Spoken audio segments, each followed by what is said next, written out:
के संविधान के बारे में सबसे बुरी बात तो यह है कि इसमें कुछ भी भारतीय नहीं है। एक युवा 6-7 साल का युवा, एक युवा 6-7 साल का युवा पास लोगों को पता लगने लगा कि लड़का है। यही तो प्रॉब्लम है। धनुष में तपस्या है। तपस्या का मतलब शरीर में गर्मी पैदा करना। जैसे द्रोणाचार्य जी ने एकलव्य का अंगूठा काटा, जैसे द्रोणाचार्य जी ने एकलव्य का अंगूठा काटा, वैसे ही आप हिंदुस्तान के युवाओं का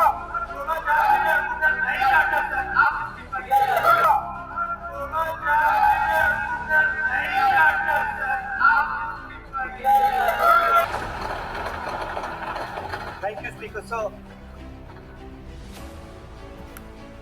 Today, on the Constitution, Speaker Sir, in my last few speeches, I spoke about the concept of Abhay Mudra, the concept of fearlessness, truth, and non-violence. And I showed the House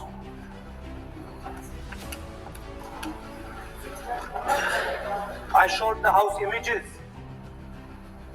of our different religions displaying this Abhay Mudra.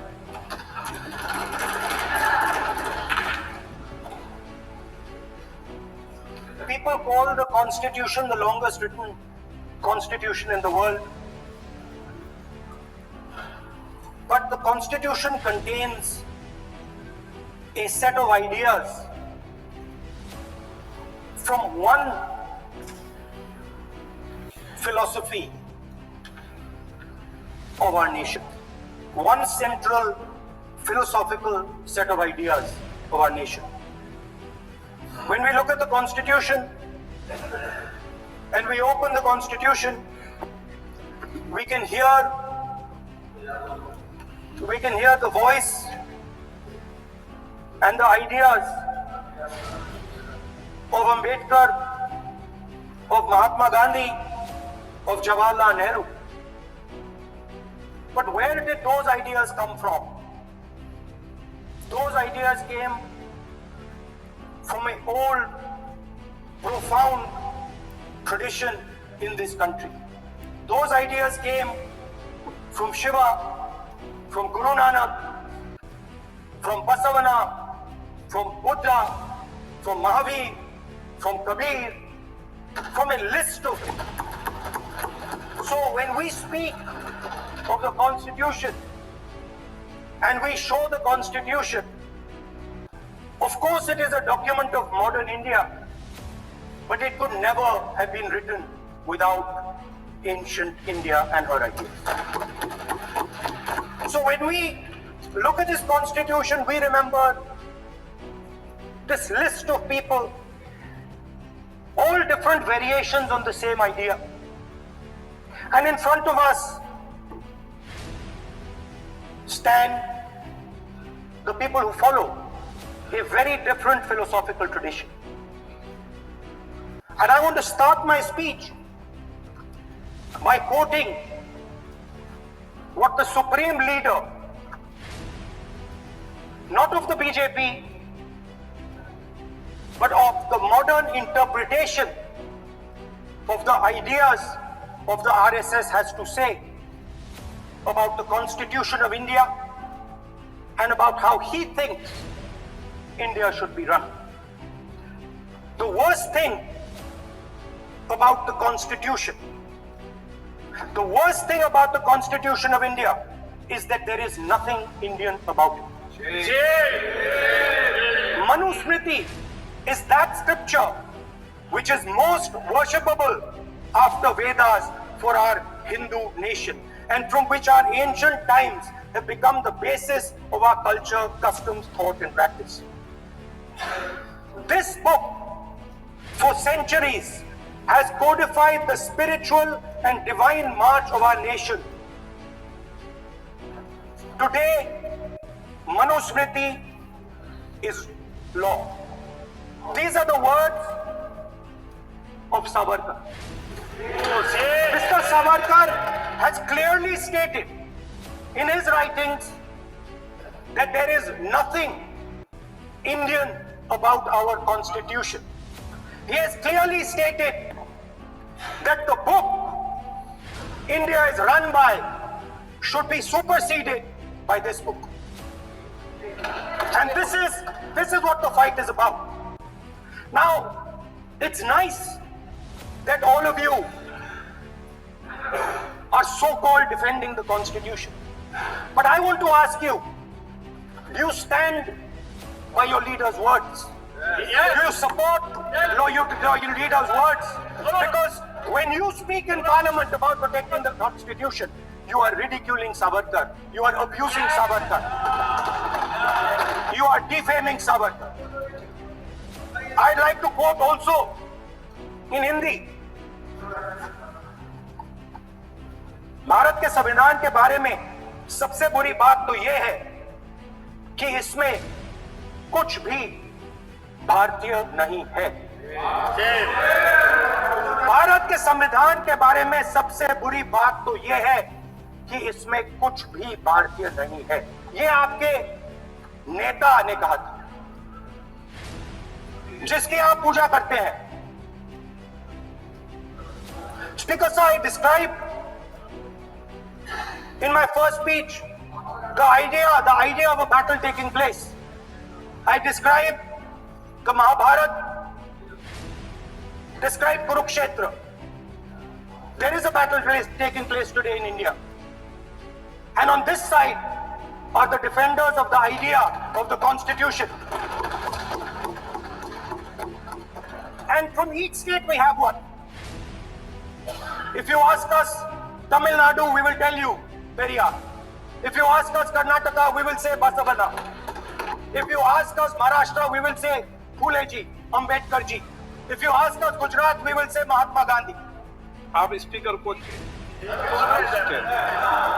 You praise these people. You praise these people hesitatingly because you have to. But the truth is that you want India to be run the way it used to be run. जैसे हिंदुस्तान पहले चलाया जाता था, वैसे ही आप हिंदुस्तान को चलाना चाहते हो। मैं बता रहा हूं, आ रहा हूं। पेशेंस रखिए थोड़ी, इतना एक्साइटमेंट नहीं होना चाहिए। स्पीकर सर, जब मैं छोटा था दिल्ली में, स्पीकर सर, दिल्ली के चारों ओर जंगल हुआ करता था। जो आज यहां रहते हैं उनको ताजुब होगा कि एम्स के बिल्कुल बगल में जंगल शुरू होता था। जहां रेलवे म्यूजियम है वहां पे जंगल शुरू होता था। वैसे ही जंगल में दोनों नॉर्थ और साउथ, वैसे ही जंगल में हजारों साल पहले एक युवा, 6-7 साल का युवा, हर रोज सुबह उठ के 4 बजे उठ के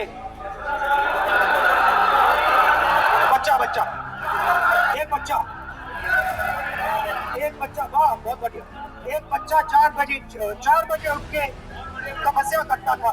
हर रोज सुबह तपस्या, हर रोज सुबह वो धनुष उठाकर तीर कमान चलाता था और घंटे उसने तपस्या की, सालों के लिए उसने तपस्या की। पास लोगों को पता लगने लगा कि लड़का है। यही तो आप नहीं समझ सकते हो, यही तो प्रॉब्लम है। धनुष में तपस्या है, मनरेगा के काम करने में तपस्या है। तपस्या का मतलब शरीर में गर्मी पैदा करना, समझिए। हाँ, तब का ये मतलब है, तपस्या का ये मतलब है। तो ये तपस्या कर रहा था, लोगों को पता लगा और वो गुरु के पास गया। लड़के का नाम एकलव्य था और वो गुरु के पास गया और उसने कहा, गुरु द्रोणाचार्य जी, मैं सालों से धनुष चलाना सीख रहा हूं, मैंने अपनी पूरी शक्ति इसमें डाली है,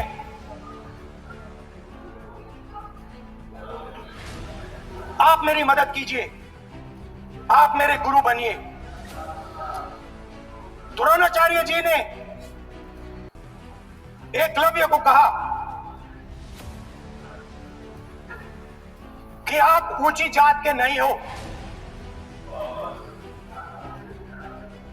आप ऊंची जात के नहीं हो, आप द्विजा नहीं हो, मैं आपका गुरु नहीं बनूंगा, यहां से तुम चले जाओ। और एकलव्य चला गया। फिर से एकलव्य ने तपस्या शुरू की, फिर से तपस्या शुरू की। कुछ साल बाद द्रोणाचार्य जी और पांडव उसी जंगल से निकले। एक कुत्ता भौंक रहा था, कहानी आपने सुनी है, सुना देता हूं।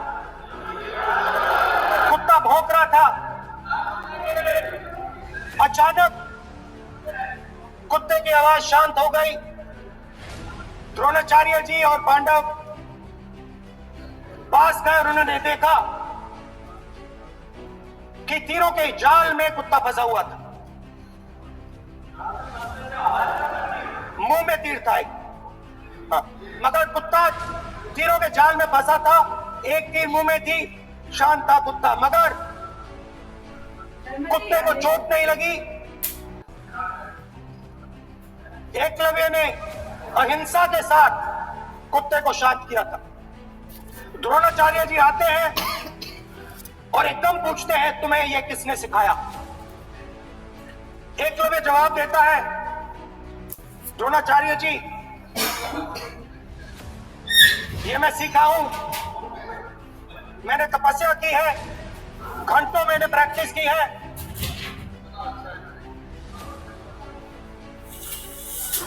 आपने मुझे गुरु बनने से मना किया था, तो मैंने एक मूर्ति, मट्टी की मूर्ति सामने रखी और मैंने प्रैक्टिस की और मैं सीखा। द्रोणाचार्य जी खुश नहीं हुए। द्रोणाचार्य जी ने एकदम कहा, तुम्हें मुझे गुरु दक्षिणा देनी है।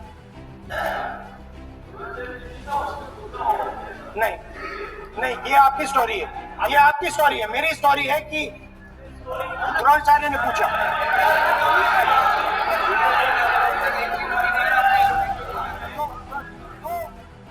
तो द्रोणाचार्य जी ने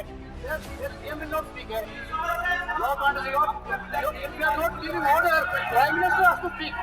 That's the advantage. If you are not giving protection, if you are not giving protection to LOP, then Prime Minister has to speak here. I will tell you. It will be very clear. माननीय सदस्य, आपको मैंने कई बार कहा, आप सबकी शब्दों का मुद्दा करिए। द्रोणाचार्य जी ने कार्यमंत्री बोल रहे थे, डिस्टर्बेंस कर रहे थे। द्रोणाचार्य जी ने कहा कि मुझे आप गुरु दक्षिणा दीजिए। मेरी स्पीच ले ली आपने। तो द्रोणाचार्य जी ने उनसे कहा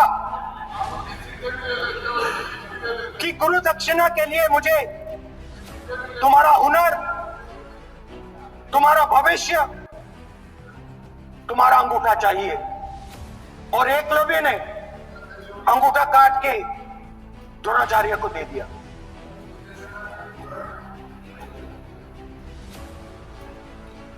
ये अभय मुद्रा है।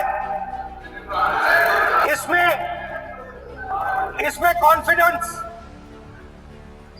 स्ट्रेंथ, निडरता कहां से आती है? हुनर से आती है, इस अंगूठे से आती है। ये लोग इसके खिलाफ है। जैसे द्रोणाचार्य जी ने एकलव्य का अंगूठा काटा, वैसे ही आप पूरे देश का अंगूठा काटने में लगे हुए हो।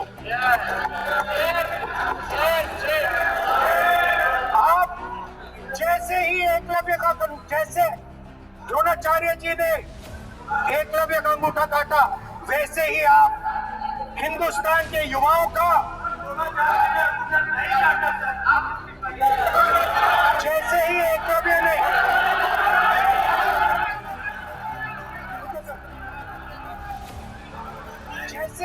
जैसे एकलव्य का अंगूठा काटा गया, वैसे ही आप हिंदुस्तान के युवाओं का सबका अंगूठा काटते हो। जब आप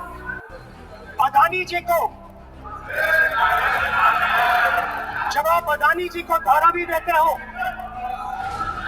तो आप धारावी के जो एंटरप्रेन्योर्स हैं, जो स्मॉल एंड मीडियम बिजनेसेस हैं, उनका आप अंगूठा काटते हो। जब आप हिंदुस्तान के पोर्ट्स, एयरपोर्ट्स, डिफेंस इंडस्ट्री, ये सब जब आप अदानी को देते हो,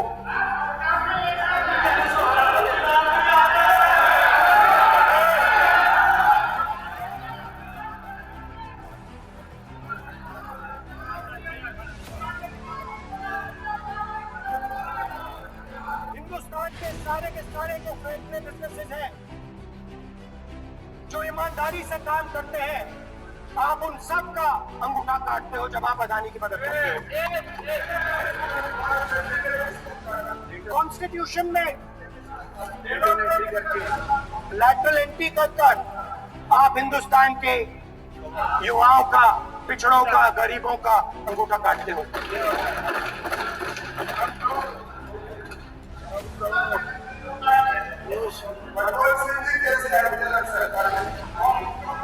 सर, स्पीकर सर, जैसे एकलव्य ने प्रैक्टिस की थी, वैसे ही हिंदुस्तान के युवा सुबह उठकर 4 बजे उठकर अलग अलग एग्जाम्स की तैयारी करते हैं। आपने देखा होगा, पहले